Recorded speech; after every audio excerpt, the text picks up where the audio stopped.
And I thank you for joining us. And I thank you for joining us tonight. It's Cheryl Whitman from Beautiful Forever, and the Beautiful Forever University sponsors educational, informational, great webinars. And we have a dynamic duo here tonight for you. And I'm really excited to introduce them to you, even though they probably need no introduction. You probably know them. But, you know, how much does it really take to run a successful practice medical spa? It's a lot of different elements that have to work together. So we're going to share those behind the scenes from the dynamic duo tonight with Dr. Shino Bay and Jake Rush, who is his manager for many years, and what it takes to maintain and grow a medspa practice. It's not easy, but we'll get it straight from the two of them and how they make it work.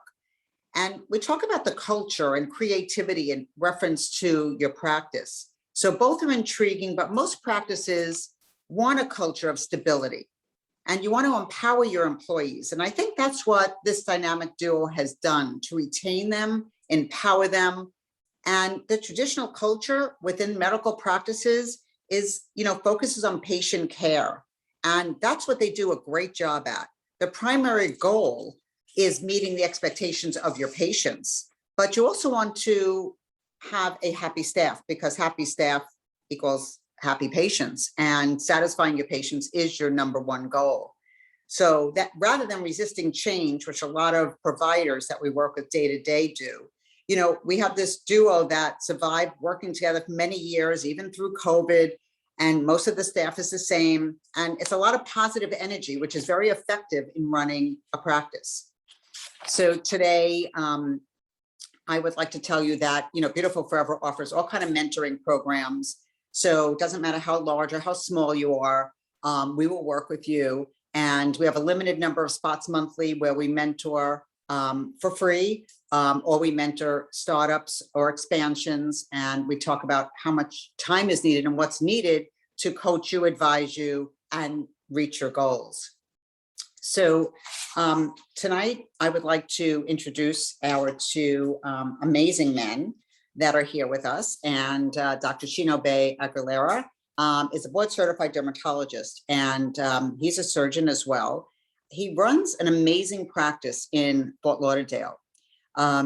He has been doing this over 17 years, has an amazing team, and we'll talk about that when we talk to them live in a few minutes about his providers and his team, which has grown over the years. He now has 6 providers and 21 employees. And that's just amazing, the way they're able to hold it all together. And so tonight he will be our provider of choice to talk to. And we have Jake Campbell Rush, who is his amazing manager. And together as a team with the other employees, they make it work. And psychology, interesting enough, was Jake's major. And I really think that helps him to understand the dynamics of relationships, the dynamics of the different personalities that you work with all day long, how to manage a very busy schedule for a very busy doctor, and how to make it all work. So his responsibilities day to day are a heavy load on his shoulders, but again, doctor helps him to lighten the load a bit.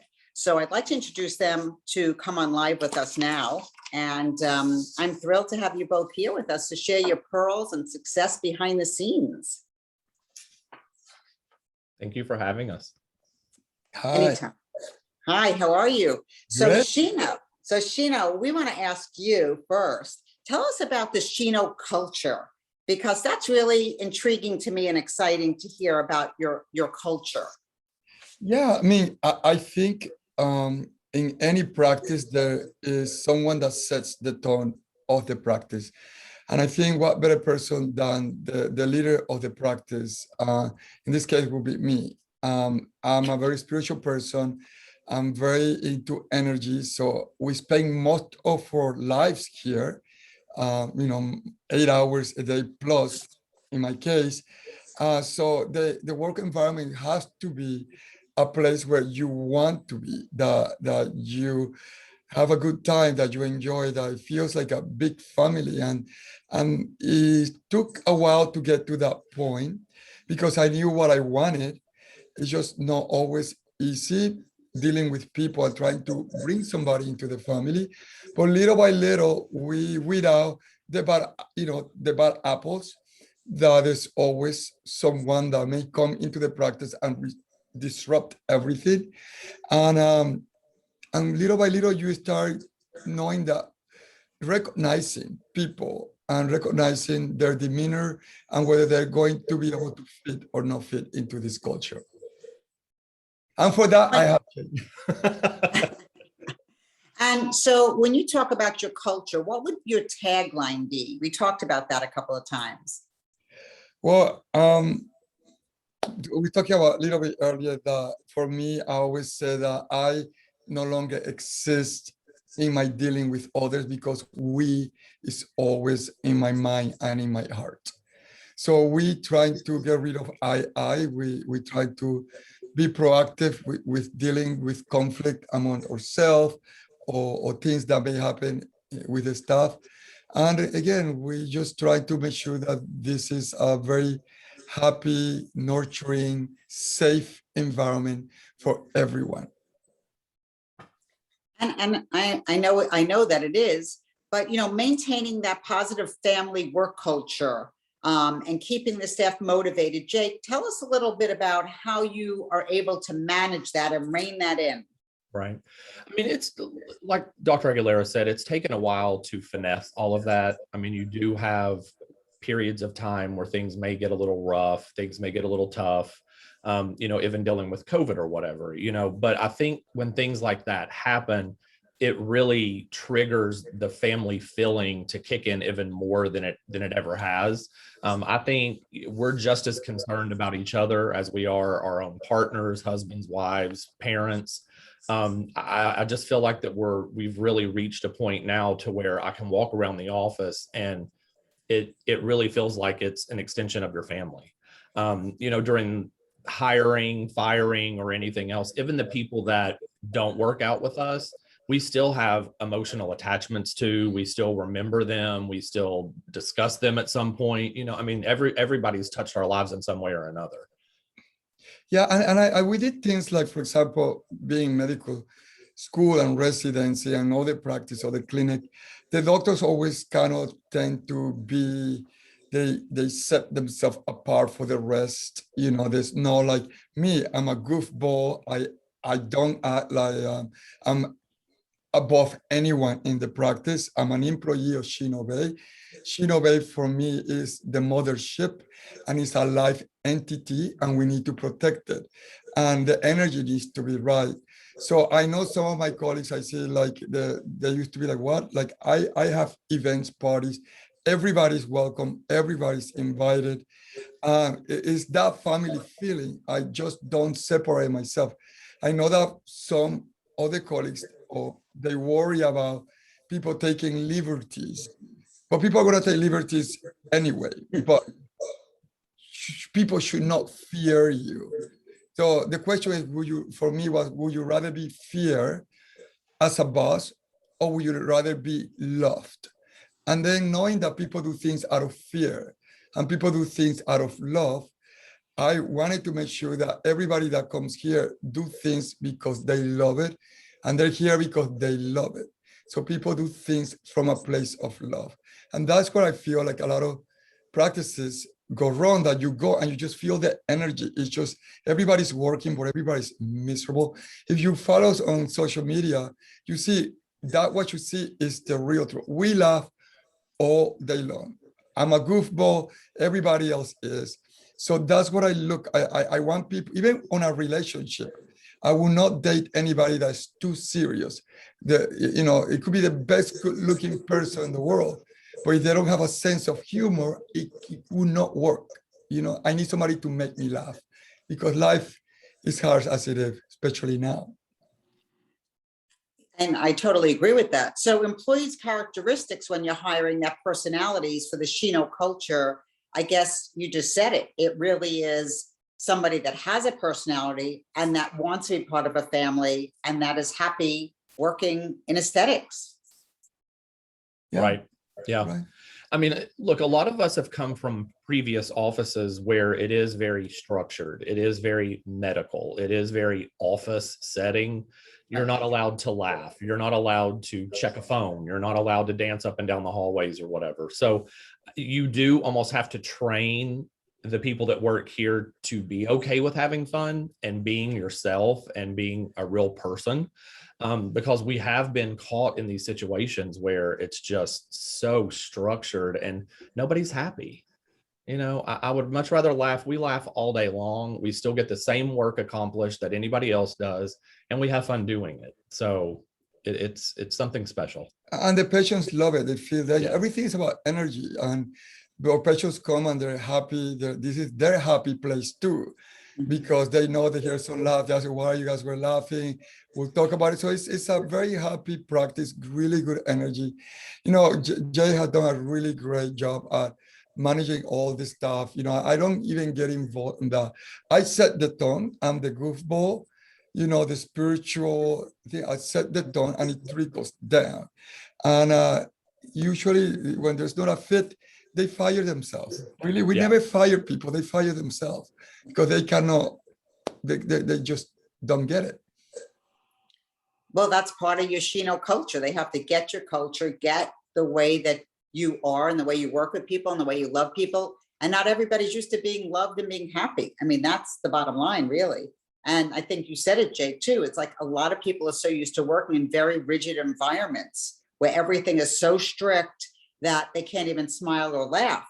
And in your environment, it's very different. So your staff is happy, your patients are happy, and your day probably goes much faster than those who are looking at their clock every 5 minutes to see when is their break, when can they leave. So I think you set the tone. And I always say that it always starts at the top, or everything. And then, like you said perfectly, it trickles down to all the staff. So that's where I talk to the other providers or the owners or the doctors. You know, it starts with you. It's not only your manager, it's not only your staff and your team, it's everything together, but it does start at the top. And I do appreciate that. And when it comes to rallying the troops and team building exercises, how do you figure out between you, you know, what's going to go on at your meetings, or how are you going to do team building exercises? But that goes to Jay, because like I said, my job is here, my role here is I set the tone, the energy of the practice. I am that, and I infuse the mothership with that energy. And everything that has to do with that, I have Jake to dedicate to do that. So he will answer that question. I mean, like we spoke last time, Cheryl, I mean, we have meetings every Friday. I like to discuss the stuff that needs to be discussed. I don't want to just consistently meet and just come up with negative things to say about everything. There's a lot of positive things that happen that I think need to be recognized just as much as the little things that need to be fixed. You know, if the positive outweighs the negative by tons here. You know, so there's small things to talk about. The rest is really rallying, and I do feel like it's a pep rally most of the time. It's very important to have that. So do you have an agenda every Friday when you have your meeting? Do you go in with an agenda? Like, how do you rally your troops and get them all to communicate and to be able to be part of the meeting? I have people coming to me all day, every day with just little snippets of things that may need to be looked at, may need to be talked about, discussed. So I make little notes all through the week.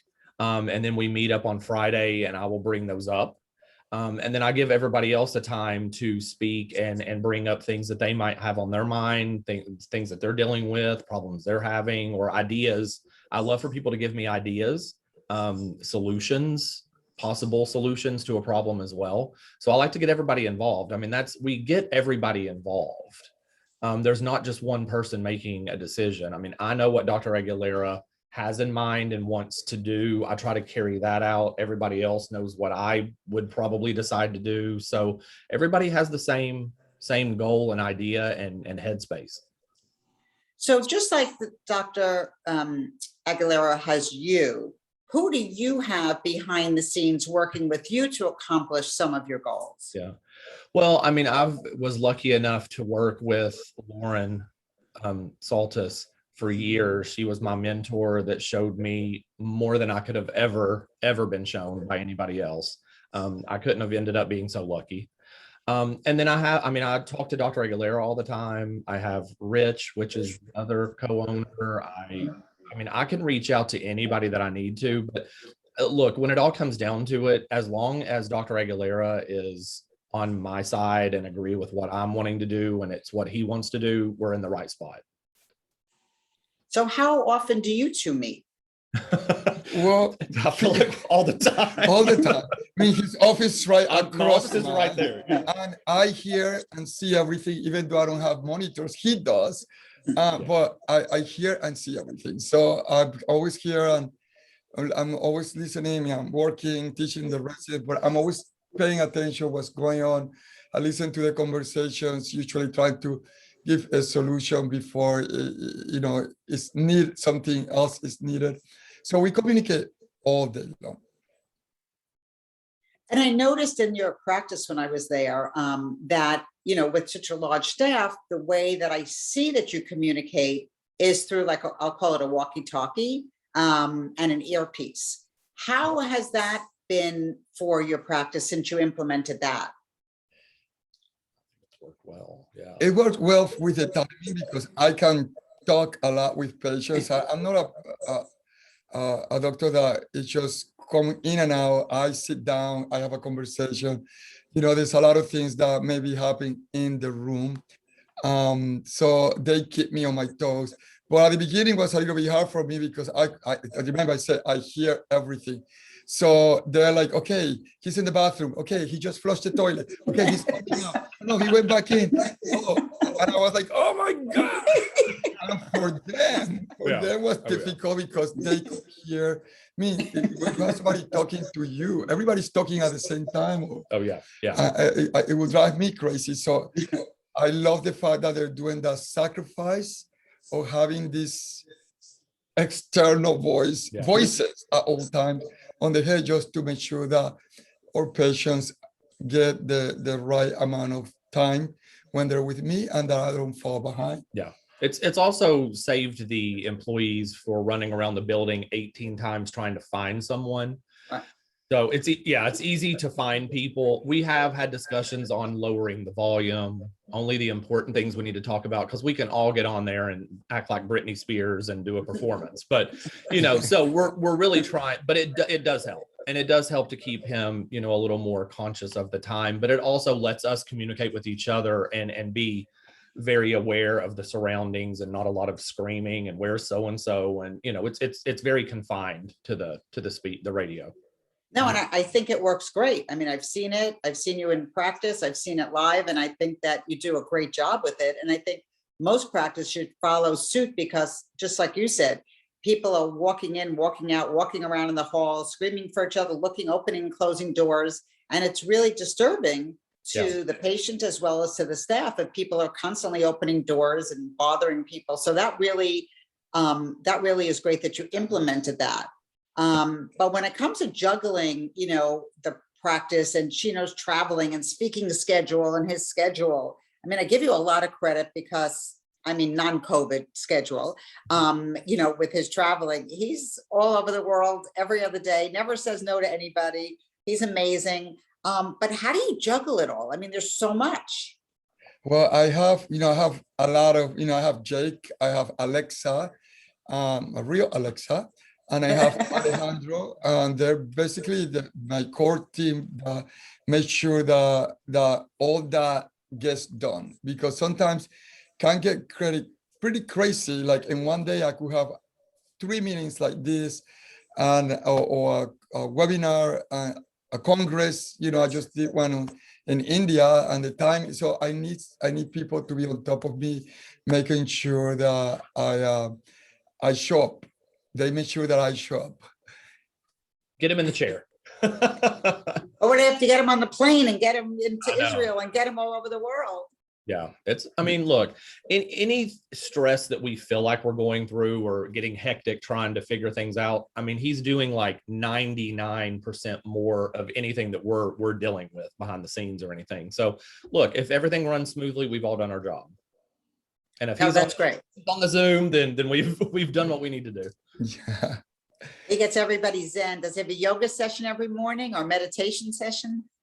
I do it. Well, I used to come every Friday back in the day and do my meditations, and I will share my meditations with them. I kind of like got kind of crazy busy, and the Fridays, I delegated that to Jay to really take care of the details of the practice, because it needs to run, like I said, it needs to run like a efficient machine all the time in order to succeed and have patients to be happy. So they can read my meditations in the morning. I post it first thing in the morning, so they get to read it. So I don't have to come and reread it to them. So what are you posting in the morning? Means something about the day, and that's an internal post? So on my personal Instagram, Oh, like personal. Monday to Friday, I get up, I meditate. I kind of have a thought from the day before, or somebody says something, or a song, or just things start coming down. I start writing them. And then I just go to Google Image, found an image, or an image of myself, and then I post it. And it's basically just spiritual stuff or things that can help somebody day to day, or dealing with past problems in the past and things that don't allow them to live the best life possible. So I do that, and have them read them. It's for everyone. And what is your personal Instagram? If anybody who's listening wants to listen in and join you every Friday and read your Instagram posts. Yeah, it's at Shino Bay, but I do it every day now. Oh, every day. Okay. Every day, yeah. But Fridays I will come and share with them. From time to time, I do something like that. That's great. I mean, your energy is so, everybody just gets it. As soon as they walk through the door, they feel your energy, which is great. And that's something that you can't teach somebody. But I think instead of saying I and using the we for the Shino culture, I think that says it all. And I wish that all the other providers would learn from that, because we try to teach them that.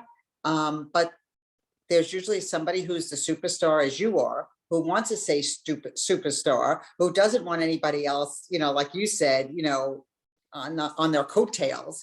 But it takes a whole tribe and a whole village and a whole team to make it work. And that's what you're doing so perfectly at the moment. So what would you say, your key takeaway would be for anybody listening today, on your practice and practice performance and management and so forth? Well, the key way that whoever is in this practice, it is me who sets the tone. And there's usually it's going to be the doctor or the provider that owns the practice. It is important that you set the tone of that practice, because that is what everyone will feel, from the employees to the patients. Patients can feel when the employees are not happy and they're just there just to get a paycheck. There's no satisfaction, and people should understand that there's two types of income. There is money, which is the representation of your time and effort, and satisfaction. And I work not for the money, although we all have bills, but my work gives me satisfaction. And coming to work and have the staff that I have give me satisfaction. And you can even see that in my staff. A lot of times the nurses, they stay extra hours because I have a training, and then the practice pay them the overtime, but I want to pay them from my own pocket, not the practice pay them from me, because I am grateful. And they fight me, they don't want to take my money. Where do you see that, where people don't want the extra money, which I used to have other nurses, they're no longer here, that the other will just take it and actually double charge. And you could see that this is the type of people that I want on my team, that I have to fight them to take my money. You take my money, it's a present, come from a place of love, and they're like that. So all of them are like that, and that's a beautiful thing. So the day that you have a practice with people that are like that they're not working for the income that is monetary, they're working for the satisfaction of being there and being part of something beautiful and something of a team. And I think that's what the culture should be. Yeah, definitely. Right? Yeah, and I mean, they obviously all appreciate you, and you make them all even more beautiful. And it's a great tribute to you and to Jake for being able to work together so closely and have such an amazing team. And I'd love to be able to talk to you again. I know you want to get home tonight, and it was so wonderful to see both of you. Missed you both, and You. Good to see you. But yes, actually, before I go, let me just leave everybody with this, because yes, everybody talks about branding and they take classes. But before you look at your brand and trying to do branding, because you said you cannot teach this, is you need to be aware of your presence. Work on your presence. And that is something that cannot be taught from somebody else. You need to discover it yourself, because your presence will trickle to your branding. So if you are drinking violet, that you become invisible because you're just so shy, or you are somebody that have an overabundance of personality that you actually scare people away. So your branding, any class of branding will not work until you work on your presence. And that's something that they need to discover on their own. Who are you? What do people think of you? What kind of energy you create around you, and how people react to that energy? Then you go to branding. no, I think that's very smart, and those are very good words. People have to work on themselves, which most of the time they don't, because they're so involved in their business or so involved in their day-to-day that they don't sit back or look back or be able to think about it or meditate like you might, to think about, you know, what's happening today or this week. And I think that's great. Jake, is there anything you want to add to that? I mean, I think that pretty much sums it up. You know, I think that with all of us working here, I mean, we do fall into seeing that happen. I mean, we all have our own personalities. We're trying to be as kind as we can, as thoughtful as we can. I think the patients pick up on that.